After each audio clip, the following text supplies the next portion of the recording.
ओम भूर्भुवस्वः तत्सवितुर्वरेण्यं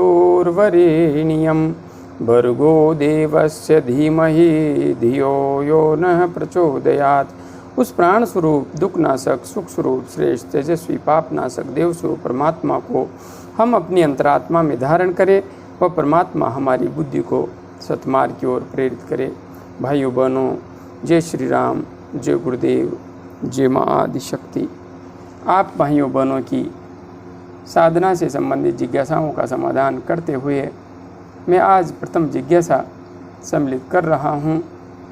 बहन वंदना सोने जी ने अपनी जिज्ञासा प्रकट करते हुए लिखा है, नमस्ते महाराज जी। नमस्ते बहन, नमस्ते। मुझे काफ़ी दिनों से ध्यान में सिर्फ विचार ही आते रहते हैं, मन ही नहीं लगता। आज्ञा चक्र में क्या करना चाहिए? बहन, आपको ध्यान में सिर्फ विचार आते हैं तो इसके लिए आपको मेरा वीडियो सुषुम्ना नाड़ी में प्राण का प्रवाह कैसे करें, आज्ञा चक्र का जागरण कैसे करें, अवश्य देखना चाहिए। इन्हें देखिए, इनकी विधि को समझिए और हाँ, उनके अलावा भी आपको त्रिबंध यानी कि मूल बंध, उड़ियान बंध और जालंधर बंध का अवश्य अभ्यास करना चाहिए और भस्त्रिका प्राणायाम भी आपको करना चाहिए, क्योंकि भस्त्रिका प्राणायाम का जब अभ्यास किया जाता है तो मन काफ़ी हद तक स्तब्ध सा हो जाता है। तीव्र गति से श्वास जब हम लेते हैं और छोड़ते हैं तो काफ़ी अधिक हमारे मन पर उसका प्रभाव पड़ता है। किंतु हाँ, जिनका वेट कम हो वे भस्त्रिका प्राणायाम नहीं करें। और अभी गर्मी है, इस वजह से ज़्यादा अभ्यास भी नहीं करें, थोड़ा धीमी गति से करें। आप उन दोनों वीडियोज़ को समझिए, उनकी विधि का अनुसरण कीजिए और इन दोनों प्राणायामों को और सम्मिलित कर लीजिए उस विधि में।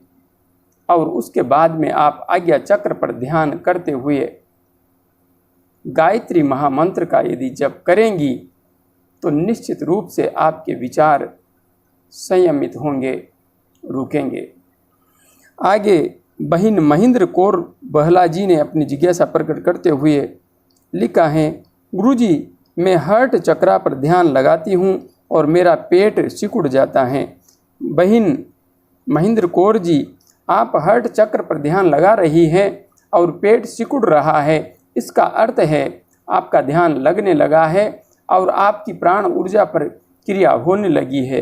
अब जहाँ तक बात है हर्ट की, तो हर्ट में तो विशेष सिकुड़ने जैसा कुछ है नहीं, वहाँ तो आपको बाद में अत्यधिक दबाव का अनुभव होगा।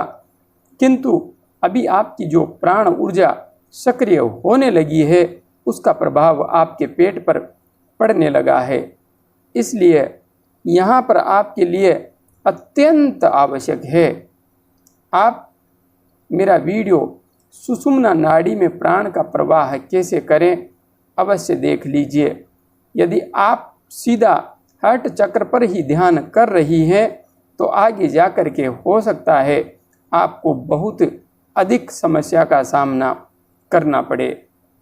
इसलिए उस वीडियो को देख करके उसकी विधि को अपनी साधना में सम्मिलित कर लीजिए, यह आपके लिए नितांत आवश्यक है। आगे भाई राज आर्य ने अपनी जिज्ञासा प्रकट करते हुए लिखा है, मैं सिर्फ 17 साल का हूँ गुरुजी, मुझे भूख बहुत अधिक लगती है जबकि पेट भर जाता है पर मन नहीं भरता। ध्यान करने के बाद यह सब शुरू हुआ है। भाई राज आर्य जी, आपको भूख बहुत अधिक लगती है, पेट भर जाता है किंतु मन नहीं भरता। आप एक बार पतंजलि जो चिकित्सक बैठते हैं उनके पास चले जाइए, बेहतर रहेगा, क्योंकि आपको काफ़ी अच्छी औषधि दी जा सकती है। वैसे आप अपामार्ग का सेवन करेंगे तो आपको यह जो भूख का एहसास है, ये जो अत्यधिक आपको मन नहीं भरने की समस्या हो रही है, यह शांत हो जाएगी। तो या तो आप अपामार्ग का सेवन कीजिए या फिर आप चिकित्सक के पास चले जाइए, आयुर्वेदिक चिकित्सक के पास। तो वहाँ पर अपामार्ग से बनी हुई औषधियाँ भी आती होंगी निश्चित रूप से, तो आपको वे उपलब्ध करवाएंगे और आपकी यह समस्या निश्चित रूप से दूर होगी। आगे भाई जितेंद्र पटेल जी ने अपनी जिज्ञासा प्रकट करते हुए लिखा है, गुरुजी प्रणाम। प्रणाम जितेंद्र जी प्रणाम। ध्यान में मुझे मेरी पूरी बॉडी से सनलाइट जैसा प्रकाश निकलता दिखाई देता है और आज्ञा चक्र के पास भी अलग अलग कलर का प्रकाश दिखता है और मेरे आराध्य देव के दर्शन होते हैं। आज्ञा चक्र में और चोटी रखते हैं, वहाँ काफ़ी खिंचाव होता है। क्या सब ठीक है? बिल्कुल सब कुछ ठीक है, सब कुछ ही ठीक है। और आपको बहुत बहुत बधाई, बहुत बहुत शुभकामनाएं। आप इस स्तर तक पहुंच पाए हैं। बहुत सुंदर स्थिति है यह। आपको जो कुछ भी हो रहा है बहुत ही उत्कृष्ट है। बस आगे बढ़ते रहिए। आगे बहन विद्या रॉय जी ने अपनी जिज्ञासा प्रकट करते हुए लिखा है, गुरुजी आपके वीडियोज़ बहुत ज्ञानवर्धक हैं। I am very interested and I want to share my problems. I think I am stuck somewhere.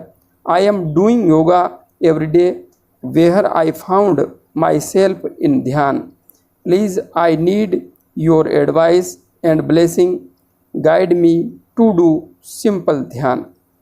बहन, आप मेरे से अभी नई नई जुड़ी हैं और शीघ्रता से आप वीडियो देख रही है।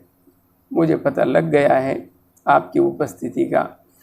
जहाँ तक बात है, आपको लगता है कि आप कहीं अटक गई हैं। न तो आप अटकी हैं न आप भटकी हैं, बस आपने सही विधि का अनुसरण नहीं किया है।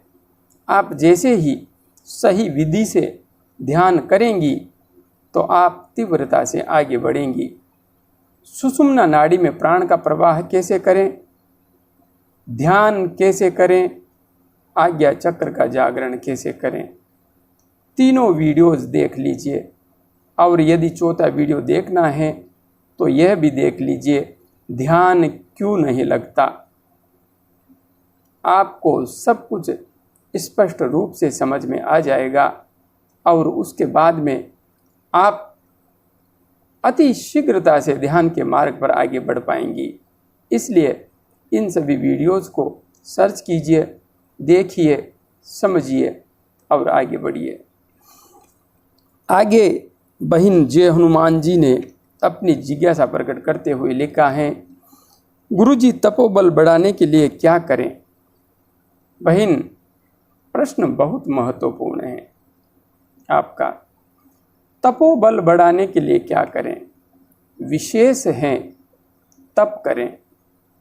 अब तप किसे कहते हैं? अग्नि जला करके चारों तरफ और उसके बीच में बैठ जाना, आप यही समझेंगी कि साधु महात्मा धूनी तपते हैं, इसी को तप कहते हैं। नहीं, इन साधु महात्माओं का यह तप किसी शास्त्र में वर्णित नहीं है। यह तप तो अज्ञानता पूर्ण है, पूर्णतया अज्ञानता पूर्ण। उसमें तप सिर्फ शरीर को कष्ट देने के अलावा कुछ भी नहीं है। तप है प्राणों का संयम। आपको प्राणों का संयम करना है। जैसे जैसे आपके प्राणों में संयम बढ़ेगा, वैसे वैसे आपका मन संयमित होगा। और दूसरा तप जो आपको करना है वह है एक आसन में स्थिरतापूर्वक बैठने का अभ्यास, दृढ़तापूर्वक बैठने का अभ्यास। इसलिए एक तो आसन सिद्ध कीजिए और दूसरा प्राणों का संयम कीजिए प्राणायाम से। प्राणायाम को ही हमारे वेद उपनिषद दर्शन ग्रंथों ने सर्वश्रेष्ठ तप कहा है। आप नाड़ी शोधन अनुलोम विलोम प्राणायाम से जो प्रक्रिया पूर्ण करती है, धीरे धीरे श्वास लेती है, उसे रोकती हैं, तो प्राण का अंतस्थ में जितना कुंभक बढ़ता जाएगा, आपका तप बढ़ता जाएगा और उसी के परिणाम स्वरूप आपका तपोबल बढ़ता जाएगा। उसके बाद में आता है नंबर ध्यान का। ध्यान करने से और मंत्र जप करने से ऊर्जा उधर्व होती है और हमारा आत्मबल प्रकाशित होता है। और जितने भी बल हैं उसमें आत्मा के बल को सबसे बड़ा माना गया है, सबसे शक्तिशाली माना गया है। इसलिए ध्यान कीजिए, मंत्र जप कीजिए और दूसरा है सत्य आचरण कीजिए। यदि हम सत्यता युक्त मार्ग पर आगे बढ़ते हैं तो इससे हमारी आत्मा प्रबल होती है, हमारे अंदर दृढ़ संकल्प जागृत होता है और इसी से ही ब्रह्म तत्व सिद्ध होता है। इसी से ही वाणी की सिद्धि भी मिलती है। इसी से ही अधिकांश योग की सिद्धियां भी घटित होने की स्थिति निर्मित होती है। इसलिए सत्य आचरण, प्राणायाम, ध्यान, मंत्र जप यही तपोबल बढ़ाने के मुख्य स्तंभ हैं, मुख्य सहायक उपाय हैं। आगे बहिन मूरू डांगुर जी ने अपनी जिज्ञासा प्रकट करते हुए लिखा है, भैया प्रणाम। प्रणाम बहिन प्रणाम। भैया मेरी साधना में रुकावट आ रही है। नेक शोल्डर के पेन की वजह से ज़्यादा देर ध्यान नहीं कर पाती हूँ। मैं बेड पर ही जप करती हूँ पर मैं खराब महसूस कर रही हूँ। क्या इसका ध्यान से कोई संबंध है? बहिन, आप बेड पर बैठ करके मंत्र जप कर रही हैं, निश्चित रूप से नकारात्मक प्रभाव पड़ेगा। निश्चित रूप से आप मौन मानसिक मंत्र जप कर रही है या कैसे भी कर रही है, लेकिन मेरा व्यक्तिगत अनुभव यही है कि हमारा सोने का जो स्थान है वह सकारात्मक ऊर्जा से सराबोर नहीं बल्कि नकारात्मक ऊर्जा का प्रतिनिधित्व करता है। और जहाँ पर हम सोते हैं वहाँ पर बैठ करके यदि कोई व्यक्ति तांत्रिक मंत्र का जप करता है, तांत्रिक साधना के लिए कोई जप करता है, तो उसको शीघ्र सिद्धि प्राप्त होती है। ऐसा वर्णन ग्रंथों में मिलता है। किंतु यदि आप गायत्री मंत्र का जप कर रही हैं तो आपको बेड पर बैठ करके कभी भी मंत्र जप नहीं करना चाहिए। सात्विक विद्या जो है उसके मंत्रों का जप बिस्तर पर बैठ करके नहीं किया जा सकता। पहले आप अपना स्वास्थ्य ठीक कर लीजिए दवाई ले करके। जब ठीक हो जाए उसके बाद में आराम से जमीन पर बैठ करके आसन लगा करके वहाँ पर मंत्र जप कीजिए, वहाँ पर ध्यान कीजिए। और यदि आपको बैठने में कोई समस्या है तो चाहे आप कुर्सी ले लीजिए, लेकिन आप अपने बेड पर बैठ करके मंत्र जप मत कीजिए, यह त्रुटिपूर्ण है। इसलिए क्या इसका ध्यान से कोई संबंध है? ध्यान से संबंध है, बिल्कुल स्पष्ट रूप से हैं। आगे भाई बाबू कांग जी ने अपनी जिज्ञासा प्रकट करते हुए लिखा है, गुरुजी प्रणाम। प्रणाम बाबूजी प्रणाम। किसी कुंडलिनी साधक ने मुझसे कहा, बिना गुरु दीक्षा के साधक जब कुंडलिनी ऊर्जा सर में जाती है तो पागल हो जाता है। तो मैंने आपको गुरु तो मान लिया है लेकिन गुरु दीक्षा नहीं ली, मार्गदर्शन करें। बाबू कांग जी, आपसे किसी ने कहा है कि बिना गुरु के कुंडलिनी साधक जब साधना करता है तो वह पागल हो जाता है।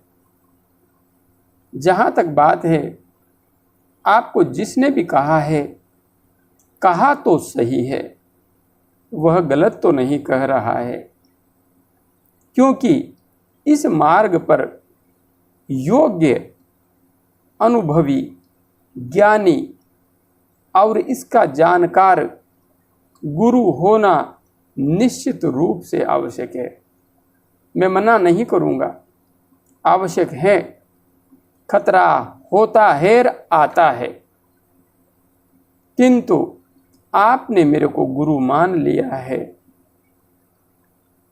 तो वास्तविकता यह है, अब तक न जाने कितने गुरुओं से दीक्षा ले लेकर के जो साधक फंस गए थे, कई साधक थे जो मरने की कगार पर भी आ गए थे और पागलपन की स्थिति में पहुंच गए थे। वहां से भी माँ की कृपा ने उन्हें सहजता से बाहर निकाला है, सहजता से। इसलिए आपने जब मुझे गुरु मान ही लिया है तो दीक्षा हो चुकी है। शराब और मांस से जो व्यक्ति दूर है, वह मानने मात्र से मेरा शिष्य बन गया है, निश्चित रूप से बन गया है। मान लिया, बस दीक्षा हो गई। अब हाँ, यह जो दीक्षा का क्रम है, यह लेने और देने पर चलता है। आप किसी से कुछ ले रहे हैं तो उसे आपको कुछ देना भी चाहिए, यह एक नियम है।